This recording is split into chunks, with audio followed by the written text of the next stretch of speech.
Hey everyone, welcome back to the Students Name here with a brand new video for you guys. I'm going to be talking about Riverdale Chapter 81, The Homecoming, Season 5, Episode 5. And this is the second episode of Flash Forward, and I'm just going to go ahead and jump right into things. First of all, I am not in my room, I am in my cousin's bedroom again, which I was in a few months back. The promo reaction, unfortunately, is not working because of, I do not have a computer to react to the episode with. So it will be available tomorrow evening. Tonight, I'm hoping. I'm hoping so. So I'm just gonna go ahead and jump right into my thoughts on the episode. So I'm just gonna break it up by storyline. So the first thing I'm gonna talk about is Veronica's storyline. I'm annoyed with it for many reasons. Number one is that it's just so much of a repeat. Like, why would you go to ask your dad for help, and why would you not invite him to your wedding? Like, although you don't have like a good relationship with him, like, you need to invite him to your wedding, unless something sinister went down between those 7 years. I have no idea. I'm just gonna have to wait and see what is going on between these two characters, because it's interesting, because I want to know what's going on. And like, I think I'm fine with Hiram still being in the storyline. I'm fine with Veronica and Hiram still having that banter, but like, I don't know. I just feel like it's so separated from like the main plot. And, like, I want there to be, like, more, like, I'm excited for Chad to be introduced next episode. But, like, I want Veronica to have some identity in herself. And, unfortunately, she hasn't, even when she was dating Archie. And, like, I'm hoping that they don't go down the same path of having Hiram and Chad being on, like, separate sides. Because if they make them more Eliases, then I think that would be an interesting takedown for Veronica and Archie to team up to do. And maybe some old feelings. I mean, I wouldn't be opposed. Of course, I'm not a shipper. But I could see that being the reason why they get back together. Another reason I could see is Veronica and Reggie teaming up. Maybe Veronica helps convince Reggie that Hiram is not a good person, so he gets on her side and they take down Chad and Hiram together. Now, I wouldn't be opposed to those two situations, but the whole money thing, it being and going against her husband, that kind of thing, it just isn't what a true marriage is, and it's disappointing to watch, because I want to see more of Veronica being, having more identity, if that makes any sense. Next up, I'm going to talk about Jughead. So, first of all, he wrote badly about the Serpents in his book, which I was like, dude, the Serpents were your family 7 years ago. Like, or 8 or 9 years ago. Like, you don't disrespect them. Now, of course, Jughead has his own issues going on, but, like, I'm still frustrated with that. Why would you disrespect, and you come up with the worst names possible to include into your story to replicate these people like Toothy, Popeye, Vipers? Come on. That's... I don't know. All I know is that there's still a lot of stuff to go down about Jughead's story, because his has the most gaps in it that we need to see what happened. I think all of them do, but Jughead's, I think, needs to happen the first. And they already confirmed that there's an episode towards the end of the season where we see him, like a flashback of him during those 7 years. And I think that every character, we need to see those. But I understand that now. I think there's going to be a point where they're going to have to look back. Like, Veronica's going to have to look back at her life with Chad. Betty will have to look back at her trauma. Archie will have to look back at his trauma. Jughead will have to look back at his just played out. Cheryl will have to look back at her miseriness. And Tony's the only one who actually seems happy. But, like, I think that the Jughead and Tabitha romance is interesting. I think that, the debt collectors thing, I mean, I wasn't fond of that, but, like, I'm hoping that Jughead can start to become happier. Now, this book storyline about him writing for the town is interesting.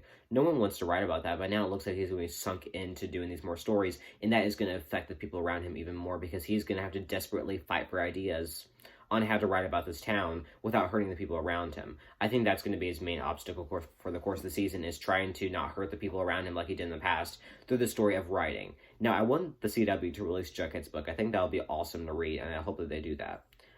Pop's retirement party, I thought was very cool to see everyone come together, and, like, of course, he's not going to be gone from the show forever, but, like, I thought it was good to have everyone come together for that, and how Pop Tate Diner had the legacy of the town. It's a central part of it, and I really like Jughead's speech for that. And I think, again, I like Tabitha Tate's character. I like seeing more of her, and, like, her being, like, that bad, you know what I'm gonna say. I think that they just did a really good job with that, with her character. I'm excited to see it move forward in her possible relationship with Jughead. I think that those two would work good together if they explore it right.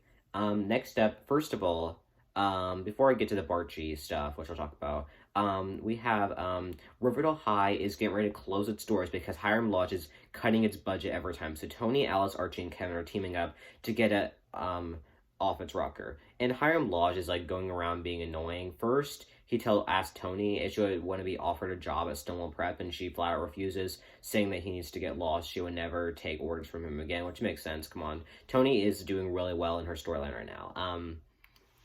And then, they don't have them access, so they decide that they're going to open a Riverdale High as a private school, and Cheryl lends the money. After a cool conversation with Cheryl and Tony that I personally liked, Tony was like, if you love me at all, if our love meant anything to you at all, you would do this for me. So Cheryl lends the money to help the school out, and the school is able to open up, and Archie, Betty, Veronica, and Jack are teachers, which is very exciting. And then we have that the Ghoulies... also Hiram Lodge announces that Riverdale is hereby dissolved. So now it looks like the town is going to be becoming worse every episode, and Archie's going to have to rebuild that. They're all going to have to rebuild that together. So, like, this is now the breaking point, and next episode, placing the main teachers, then Archie will get the fire station up burning. Building by building, which Archie mentioned this episode, building by building if they have to, which is interesting. And then Archie and Betty. Now, first of all, they break into Archie's house and beat up the Ghoulies, and they find that their drug lab is up there. Now, the whole thing with Archie and Reggie, the tension is interesting. I'm excited to see their tension come to a point where I think Archie punches Reggie next episode. I think that's what's going to go on, which I'm really excited to see in that tension, because that friendship, in my opinion, is one of my favorite friendships on the show, and it needs attention, especially now that Reggie's on the opposite side as all of his friends. And I think that Reggie, it's a good obstacle for him to have to choose between Hiram and his friends, and I think it's going to be different than the whole Archie and Hiram war, so it's going to be interesting to see what happens. But then, when after they get their house back, Betty and Archie are cleaning up trash, and they go into the shower, and they have sex. Now, I am a BARCHIE shipper. I'm a Bughead BARCHIE shipper, but now I think I'm more open to the idea of BARCHIE. Now, I think I kind of wish they didn't show the shower scene, because some scenes you just don't need to see, but I think that they still did a really good job of showing it. I think it was very sexy, and I'm really excited to see that move forward in the course of the series. I'm really excited for that.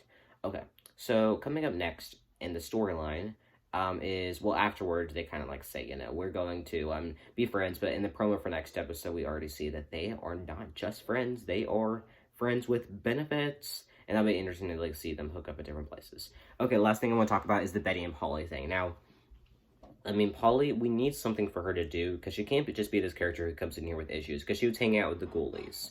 So that'll be interesting to see what is going to go on there with her storyline. But, Betty and Alice is, just being, her old self, which I kind of wish that she had some change. But I think that she'll eventually have better change moving forward, and I'm excited for that. But, she's still taking Polly's side over Betty's, and we're getting back to that Betty and Alice tension, which I just don't really want to see. So we have that going on, and then Polly is taken by a truck at the end of the episode, and that is pretty interesting. I like the horror path that Riverdale is going with, and good things very interesting to see moving forward.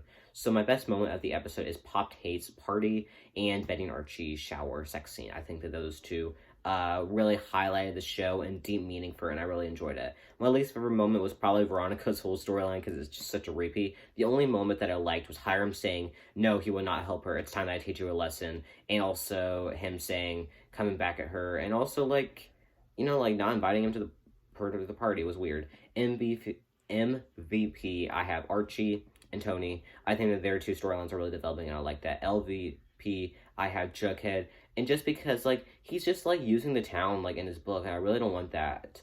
I think that that's not an excuse just because your town is dying to write it in your story, in my opinion. I could be completely wrong. Besides that, I think that as far as, the overall grade, I think I gave it an A. It was a solid Riverdale episode. I'm really excited to see them moving forward. So I just want to thank everyone for watching this video. Like, comment, subscribe, turn on your post notifications to miss a video. Thanks for watching, and